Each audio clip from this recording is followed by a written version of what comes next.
Oh gosh, it is hot. Looking at the temperature, it is 97 degrees in Houston.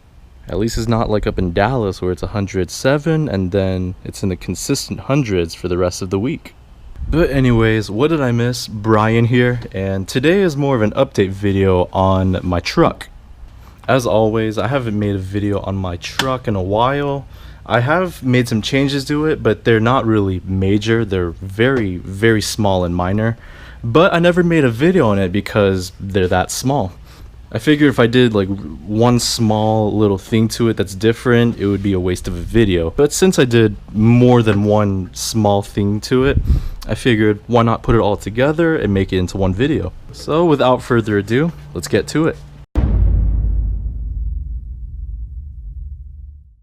I'm going to start off with the oil catch can, considering it was my first engine mod, so I figured why not put this first. If you've seen my video on me installing my oil catch can, first of all, thanks for even watching it. And second, if you don't know what a catch can is, I will keep it brief. Basically, an oil catch can is just an oil separator. When I first installed this oil catch can, the hose routing from the PCV to the can itself was unnecessarily long. It was curving downward, went under these lines, and curved upward to the catch can, and you could see that is somewhat restrictive. I was told it's highly recommended to make the hose as short as possible. That way it's more free-flowing and it captures more oil into the can. So I trimmed the hose a bit, and you could see before, like I said, curving under these lines, and now it's a lot straighter. Well, actually not a lot straighter, but a lot less curvier. So you can see there's still some curves here, but it's going directly straight from the PCV to the catch can with little to no restrictions. Also notice the hose clamps that I attached onto the catch can as well as to the intake manifold. It looks a lot cleaner, and before, whenever I first attached the catch can, I just wrapped the ends of the steel braided hose with some electrical tape and use a normal traditional hose clamp on there, and it looked just fine. And over time, as it was getting hotter and it was running through a few heat cycles, the tape started losing its grip, the adhesive was wearing off, and some of the steel braid was starting to get exposed, and I didn't like the look of it. So later on I bought these hose clamps that make it look a lot cleaner, and I have to say I'm kind of glad I bought these. Now I would put one of these hose clamps into the PCV, but unfortunately it's very difficult to fit one in there because it's way in there and you would have to have a very long screwdriver. And to top it off, with these hose clamps, they're only one side specific. The screw where you put a screwdriver in, it's on the left side, whereas for that hose clamp, I put it on the right side, and if I were to try to fit these hose clamps in there, it would be practically impossible to tighten it. So as much as I want to make that look a lot nicer, unfortunately I have to leave it alone. Looking at the top of the engine, it's pretty obvious that there are 3 red vacuum hose lines, and there's kind of a funny story behind it. I'm going to start off with this red vacuum hose that's connected to the intake. So a while back I bought this AFE Magnum Force Stage 2 intake used on eBay.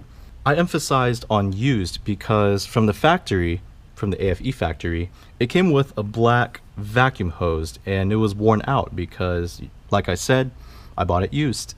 On this end it was fine, but on that end it had the tendency to slip and pop out, which is not good. So I looked on eBay for some replacement black hoses, and sure enough I found some, but they were unreasonably expensive. The black hose that I originally wanted to get was $20, which I don't understand why anyone would pay $20 for a hose like this. So I searched through the listings and I found this red hose, which was only $5, and surprisingly it came from Katy, Texas, which is west of Houston. So I placed an order for the red hose, and here it is now. I took care of that vacuum hose, and then I took a look at these two, and the original ones, they were fading, they were turning gray, and they started to crack. So I figured, why not? I had some red hose left over, trimmed it to the right sizes, and connected them. And to make it more secure, I put hose clamps on each hose and on each side. That way it is less likely to slip and pop out. Honestly, I didn't plan on having some red hoses because I thought it looked tacky. But seeing that the black hoses I wanted were $20, I thought about it and I just figured why not save some money and just get the red hoses. And not gonna lie, the red has kind of grown onto me, and I figured if it's just a little bit like this and I don't go excessive like changing all of these hoses to red, I think that looks fine.